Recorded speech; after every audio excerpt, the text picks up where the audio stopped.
Hey, greetings everyone. I'm Mr. Bone at Santan Champion, but this is Roxy, our little school mascot, and we're here this morning to talk about Common Lit. Yes, and how we can use Common Lit to raise and soar our test scores. So here we go, huh, babe? Yeah, here we go. So yes, we can soar our scores with Common Lit. It's a place where instant data, yes, useful data, drives your teaching. And it's where students learn what they have to think. Huge when they're reading. And it's where students learn strategies to be successful readers. That's what can happen with Common Lit. And you know what? It's all about metacognition. Metacognition is awareness of thinking, what you have to think. So my whole year in fourth grade is where we are talking about what you have to think, to be successful. And so I do a lot of my thinking riding bike. Roxy, my little dog, rides in the wagon behind the bike. And like over the summer, we went up to like 44 miles a day, and I think. And so all last winter, I was thinking, what can I do with Common Lit to make understanding just soar? And that's what I was thinking. And it seemed to work. So this year 55% of my kids were proficient or highly proficient, and it was because they learned through Common Lit what they had to think when they read, and those thinkings are strategies.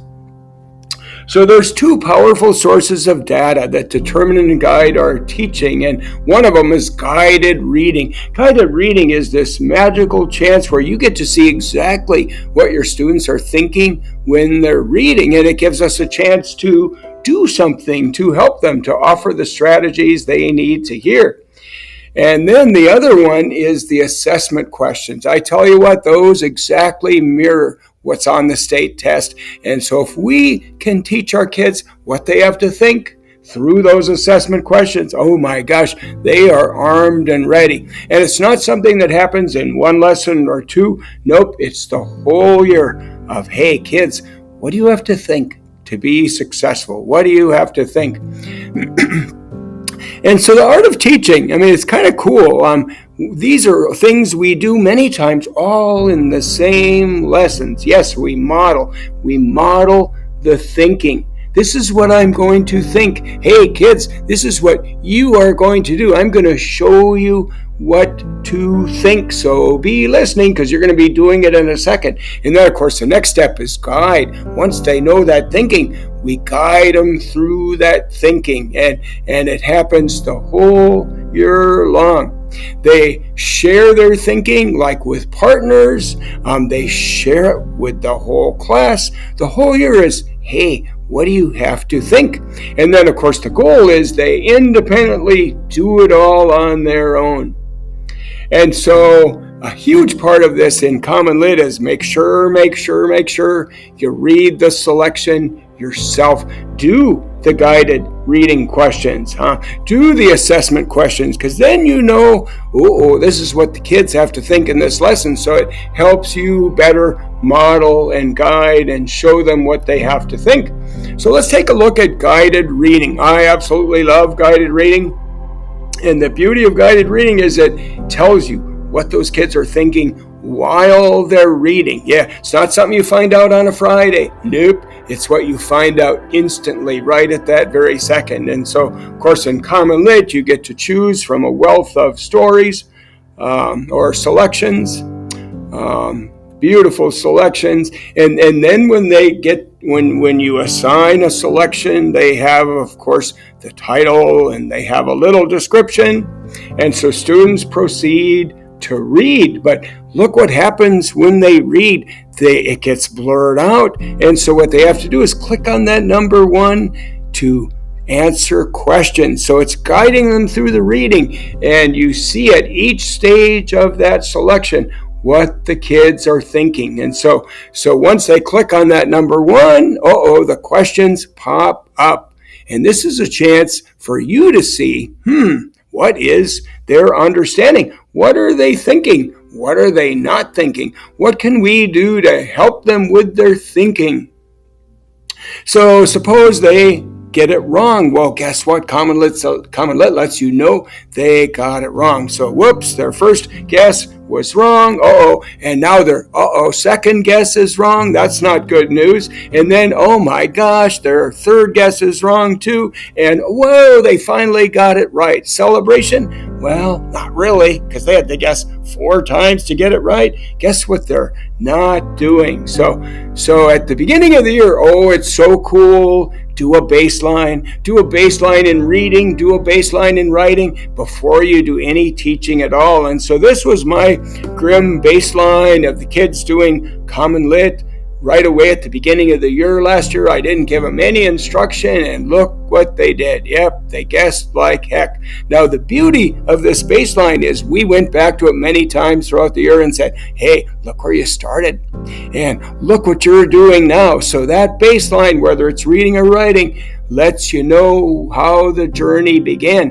And you don't know how far you go until you see where you started. And so I love doing this baseline.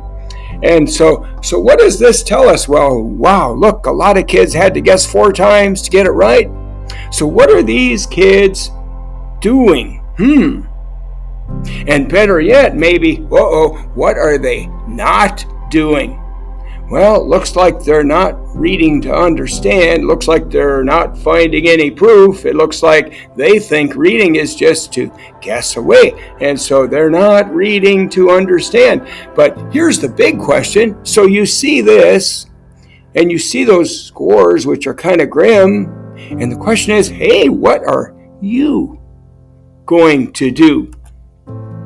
You know, we could do this. We could do we could assign more and have them do it again. Yep, and assume this is the way it is. And you could be into your 20th reading and their scores still look like this. So maybe we don't want to do A. Maybe we want to do B, which is where we intervene with strategies. Because this can't keep going, because this doesn't smell like success to me. And so the question is, hey, what strategies are we going to offer? And even better yet, how are we going to make those strategies become part of their thinking? So whenever they read, they do this. And like I was saying before, this doesn't happen in an instant. When we teach thinking, it takes the whole year. So what are we going to do? Well, first thing we're going to do is fix phonics. I have this phonics program. It's digital. It's on modeling videos and slides. I'll happily share it with you. And when we do that all year long, we're teaching kids, hey, when you get to a 5-syllable word, what do you have to think so you don't just make tossed salad out of all the letters? So fixing phonics is one of the biggest things I do. In fact, of the 3 things that made my kids do well in the state test, the first one was fixed phonics. And then it was the strategies in Common Lit. And then the last thing was to write essays with hooks. And each week we do an essay, so it's a big deal. So fixed phonics is one thing, but another strategy that works, especially at the beginning of the year, is to have the kids read it out loud to themselves. Guess what? Whenever we have reading that's hard, what do? We read it out loud to ourselves. What does that do? Well, it helps us understand. Not sure why, but it helps us understand. But it also helps the kids build their fluency, because for those kids who maybe aren't the best readers, when we're reading, do you think they're going to be reading? Nope. Not if we don't have them read it out loud. So reading out loud, maybe the first third or half of a year, wow, that actually does work. Obviously, we want to get them to the point where they're reading silently on their own, but this is a good set of training wheels to get them toward success. And then we want them to do pre-reading things. We want them, hey, look at the title, look at the description, look at the illustrations. So here we were reading Miss Perfect. It's about a Navajo girl who had to write an essay about her culture and what made her proud. And you can look at the illustration and you see a pencil that has been sharpened. It kind of looks like a little picture of pain. And then you wonder, hey, why is it called Miss Perfect, so you think about what you already know. What do you know about the Navajo people? What do you know about writing essays? What do you wonder? Yeah, I'm wondering, why is it called Miss Perfect? And how is her essay going to turn out? That's what I'm starting to predict. That I'm predicting maybe she has some struggles doing this. So those first two things, have them read out loud, have them do the pre-reading strategies. But then this is absolutely giant. All year long, we talked about, hey, when you read, you have to think. Yeah. You have to think about every sentence you read, and you have to be aware of what you know and what you wonder. And once again, reading it out loud helps, but all year long we talk about, hey, you don't just plod through those words and get to the end and know nothing, because guess what? We have kids who do that. They think that's what reading is. So all year long we talk about every sentence, you think what you know. And then when they get to the questions, giant is, can you retell the question? You know what that question is. We do so much on understanding that question. In fact, before kids write an essay, I have them come up to me in the front of the room and tell me in their own words, what is that question you're writing about? It's hard. And then once students are able to do that, then others listen to others in the class, like, can you retell that question? It's giant. It's big. And one strategy we might do this year is, in each little section of Common Lit, hey, you might want to click on the question and read the question before you read, because then you know what you're reading for. This is what makes Common Lit so absolutely powerful. Before they answer the question, this is not a guessing game. Nope. You highlight your proof. Where is your proof for your answer? And it's absolutely giant. You justify your answer. You know why. And where do you justify? Well, you get to annotate. You get to explain your proof. And this just forces kids to get off that guessing train and start to think. So, for example, here the first question was, Doris finds a stray dog and what? And there's 4 choices. And what did she do with that dog? Well, I just highlighted the proof of what she did to that dog. And then in the little annotations on the side, I explained it. So that's what students do. And in Common Lit, there's a little button you can click on to see what everybody's annotations are. And so one thing we do is kids come up to the screen all the time and explain their thinking. And so another strategy combined right with it is, hey, get rid of bad answers. That is absolutely the best thinking. And be able to tell why you got rid of those bad answers. And it's always justify your thinking. It's not willy-nilly guessing. Not at all. Nope. It's explaining all the time, like why I'm getting rid of this answer and why I'm choosing that one. So it's all about justification of your proof. And so, they share their thinking of their highlighting and their annotations with their partners, but we also do it with the class. So we're continually modeling, what you have to think and guiding what they have to think. And actually, kids become thinkers. Another thing, as I was riding bike at night, I started this year was because I found out even though kids get the guided questions right, it doesn't mean they understood what they read. It always baffled me. How do you get those right and you don't know what you read? And so this year I started having kids, when they were done with the guided reading and when they were done with the questions, write on your Google Doc, the same Google Doc that has their essay, there's a little spot at the top for them to write their summary. Oh my gosh, was this powerful. This is something I did last year that was new, and it changed my test scores, where kids write a brief summary showing they got it, they knew it, they understood it. Some had to reread when they wrote their summary, because guess what? They got to the end and really didn't totally know what they had read. And so writing a summary is giant. It's a short little paragraph. It's not every little Edith Bunker detail of what they read. No, it's the main points of what this was about. In the summary, it just solidifies their comprehension. It was just powerful to see how this just enhanced their comprehension. And so this is what a summary might look like. We start with a hook question, like, were you ever happy that you helped someone who didn't have any food or money? We were reading about a family in the 1930s. Wow, literature can just take us back in time. And so this person, what a beautiful hook question. He nailed what this was about, and that's what our main idea hook question does at the beginning of their writing. And then he explains the details of it. Sometimes our summary, is bulleted notes, but I kind of like the written paragraph summary better, but sometimes the bulleted notes work too. So once again, quick summary with guided readings. How do we help them become successful? We got to fix up phonics.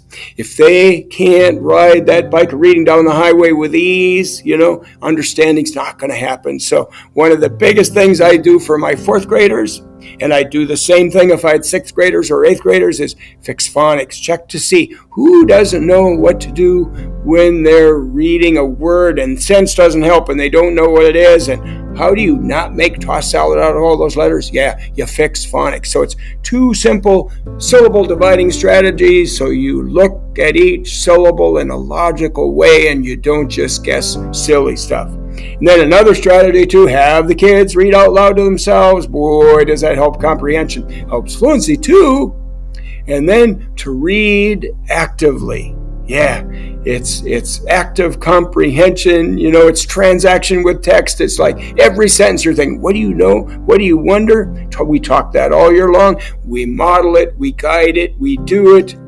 At the beginning of the year, I guide them through. They all do one section at a time, and I'm showing them what you have to think. And that's what I keep saying all year long. Hey, this is what you have to think. It's called like Make America Think Again. I kind of love that. And then to understand the question, you know what that question's asking?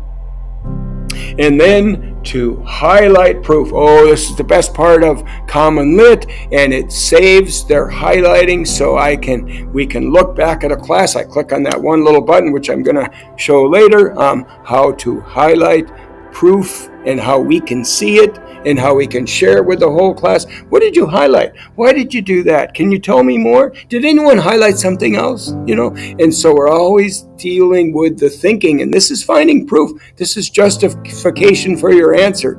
I always tell them, hey, if you're going to answer something, you better know why. Then the next big thing, right along with that highlighting, is to annotate, to justify your proof. And then students model their thinking. They're always explaining in depth. We keep asking why, to dig down deep into that depth of knowledge. Why did they choose that? And they model it to the class or to their partner. And then another huge thing, made a giant difference last year, was having them write a summary. Do you know what the heck you read? Are you thinking? Are you aware each sentence what you know? And then keep reminding them all year long, hey, this is what you think. All these things we just talked about, yeah, that's what you do when you read. And when we do that all year long, it becomes part of their being. And then a giant thing too, we got to celebrate. Less whip and more celebration. So we look at the scores of the previous reading and say, oh my gosh, look at all that green that's starting to show up. And I'll ask some of the kids that I've saw, what did you do? What did you do to get them all right? Can't forget to celebrate, because it makes kids start to think like, wow, I got this, because they do have this. So just remember, success is not instant. My screen's going to look kind of bleak for a long time, because when you teach thinking, it's a big deal. We can teach a fact and they know it, but to teach thinking, it's a strategy, and it takes the whole year, and it evolves. So that growth on your screens of the scores is going to slowly change and evolve. And employ endless, do you hear that word? Endless discussion of the proof of justification, like explain your thinking and celebrate success too. And then for those kids that still have bad scores, hey, small group guidance. So once again, the stages of thinking that we keep doing every day. We might do all of them in one lesson. I mean, that's what's so cool. You model, you guide, and then you celebrate with a partner or the class, or the goal is, hey, by the end they're doing this all on their own because they're that good at their thinking. So I showed you the baseline one at the beginning of the year. This might be a few weeks into it. And you know what? It's still looking kind of grim. So what might I do with those kids that are, because my goal is to intervene. If I see trouble, I want to intervene. I want to help. I don't want to whip them. Nope, but I want to help them. So there's a few in there that have a lot of 4 guesses. What do I want to do with them? Because we could keep doing this every time and they're still going to guess 4 times. So what I like to do is I pull them up in a little gathering at the front of the room, and we do it together so I can model and guide and get them going on the train of success. And so then we'll start seeing, wow, this is getting better. This is getting better. And we celebrate that. Oh, look at this, you guys. And then I go back to the beginning and go, look where you started. You see where you started? Look what you're doing now. This is pretty whooping exciting because you are thinking what you have to think to be a good reader. Then, here's probably the most giant part of Common Lit. It is those assessment questions. Those assessment questions mirror exactly what's on the state test. And so, yep, it just sets them up for success. And this is the perfect chance to, on those types of questions, what do you have to think? And so some of the questions are main idea or theme. Yep, those are the BT standards that I don't do in a 2-week lesson. No, I do them all year long. Some questions need follow-up, which happens exactly on the state test, and context for word meaning is huge as well. And so here was our baseline one at the beginning of the year. Kind of looks like a Christmas tree. Well, I like Christmas trees, but maybe not in Common Lit. And I always wrestled with assessment questions because it didn't matter how well I thought they understood. They did terrible on those. And then the question is, what do you do then? Do you talk about each question the next day when it's old business and 2/3 of the class might not be engaged because it doesn't pertain to them, they think? Well, that didn't work. This was the first year last year where I did something to make the assessment questions come alive. So they start instead to look like this. Cool thing about the assessment questions, you see at the top, it lists the standard that's employed to answer that question right. So you kind of see which standard your students are weak in. Hey, so here's what I started doing. As I would ride bike at night, I was thinking, how do I make those assessment questions become right? How do I teach them what they have to think? Well, here's what I started doing this year. And man, did it make a difference. We do one question at a time. And so everyone's doing that one. First step is I have them read it out loud to themselves. And then we talk about what was that question? What's that question asking? And so I might even have students, hey, come to the front of the room, tell me, what's that question asking? And then when they get it right, then they listen to other students. So like in 2 minutes, all the students have come up to explain what that question is really asking. It's huge. Do you know what that question is asking? And then before they do it, we talk about, well, what do you have to think on that? Like maybe it's main idea. Maybe it's theme. What do you know about main idea or theme? Yeah, that's what they're asking. And then here's where the pressure comes on. They all answer it on their own. Yes. And what do I do then? Well, then I gallop around the room with a clipboard and I record whether they got it right or not. Because I use this as an assessment, and so I want a true reading of what was their thinking and did they get it right? So they know I'm coming around to put their answer on the clipboard. It just takes just a couple minutes. And I go around the room till I've gotten everyone's answer. This puts pressure on them to think. They don't just sit and zone out on the side of the room and leave it to those few kids who think. Everybody has to think because we're all doing this one together and they're all doing it on their own. So then once we have everybody's answer, then we discuss their justifications. We talk about, hey, what answers did you get rid of? And why did you choose the one you chose? And man, we do this week after week after week, and man alive, are they ready to know what to think on these tests, on these questions that are just like the state test. This is huge. It's probably the biggest thing I did to help my test score was we just hammered their thinking on those assessment questions. And so, makes them ready. I told Miss Olivas throughout the year, I said, you know what? I think we are ready. I was kind of predicting I might have 60% proficient. It turned out to be 55. So here's a good example of the question. So this one's asking about the theme. And so students read the question. Then we talk about, well, what is theme? Oh, yeah, theme. They tell me it's the message. It's the lesson. Are the characters in the theme? Nope, characters aren't in it. It's like, what was that message the author was trying to do? And so then all the students will do that question. I'll go around the room. I'll look for their answers. I'll record them on a clipboard so I have it for grading. And then we talk about it. Which ones did you get rid of? Why'd you get rid of that? What were you thinking to get rid of that? Why not? Why wasn't it that one? And then we get to the right answer. And why did you choose that? What happened in the story that made you choose that? And so it's like thinking. Here's one that comes up, and man, is this on the state test. What's your proof for your answer in number one? What is your proof on that? And you know what's hard on this? I mean, it sounds kind of silly, but hey, you got to go back and say, well, what was my answer in number one? And you have to sort of memorize, what was my answer in number one to go ahead and get this one right? And it is a lot harder than one would think. But then, like, which proves your answer for number one? It's quite a series of thinking steps.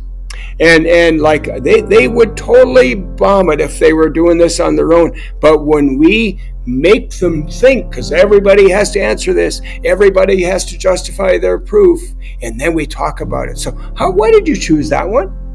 What made you think that? Which one should we get rid of because they don't justify your answer for number one? And so it's heavy duty thinking, week after week, month after month, the whole darn year.